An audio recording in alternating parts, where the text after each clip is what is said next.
आज चाहिँ हामी सिक्न गइरहेको छौँ हामी हुक या हुक प्रेसलाई चाहिँ कसरी रोक्न सक्छौँ, यो दुईटालाई कसरी काउन्टर गर्ने यो टेक्निकलाई। कहाँ आउनु यहाँ हेर्न सक्नुहुन्छ कि उहाँले अब मलाई हुक या फेरि हुक प्रेस हान्न सक्नुहुन्छ।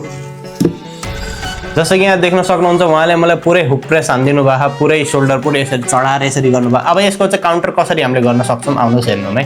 ल पहिला चाहिँ हामी यो टेक्निकको फुल्ली ब्रेकडाउन गरौँ। यो हुक प्रेसमा चाहिँ उहाँले मलाई के गर्नुभएको थियो, जस्तो कि यहाँ उहाँले मलाई कप गर्दाखेरि मेरो पुरै यो आर्म र यो पुरै कपिङ एरियामा एउटा स्ट्रेस आयो, एकदम पुरै फोर्स आयो, जसले गर्दाखेरि म एकदम अगाडि है। तर त्यही बेला उहाँले सोल्डरले अगाडि ल्याएर पुरै मलाई प्रेस गरिदिनु भयो, मैले केही गर्ने चान्स पाइनँ। उहाँको एउटा एक्चुअली हेर्ने हो भने फुल बडी वेट मैले आफ्नो एउटा हातमा रोक्नु पर्ने थियो, जो कि मलाई विदिन 1 to 2 सेकेन्ड भित्रमा यो रोक्नु थियो, जो कि मैले सकिनँ, एकदम ओभर भयो, जसले गर्दाखेरि म यहाँ हारेँ। अब यसलाई चाहिँ हामीले काउन्टर कसरी गर्ने भन्दाखेरि उहाँको बडी वेट आउनुभन्दा पहिले नै हामीले उहाँको एङ्गल तोड्नु पर्छ।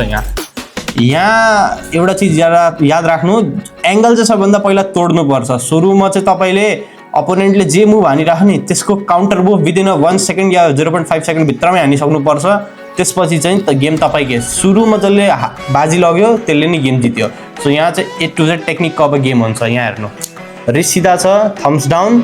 अब उहाँले मलाई कप गर्नुभयो, रिस्ट सिधा रिस्ट सिधा रिस्ट सिधा। अब यहाँ चाहिँ म लो ह्यान्ड टप रोल खेल्छु।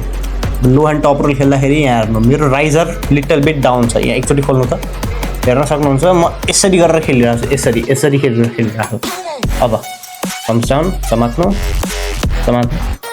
अब हेर्न सक्नुहुन्छ मैले रिस्टलाई पुरै डाउन पारेको छु, यसरी डाउन पारेको छु। अनि मेरो यो वाला पार्ट पुरै मैले यहाँ हेर्नु समातेको छु, आफ्नो नक्कललाई पुरै टाइट समातेको छु। अब उहाँले मलाई यसरी नै फेरि चढाउनुहुन्छ। अब हेर्नु मैले कसरी उहाँलाई काउन्टर गर्छु।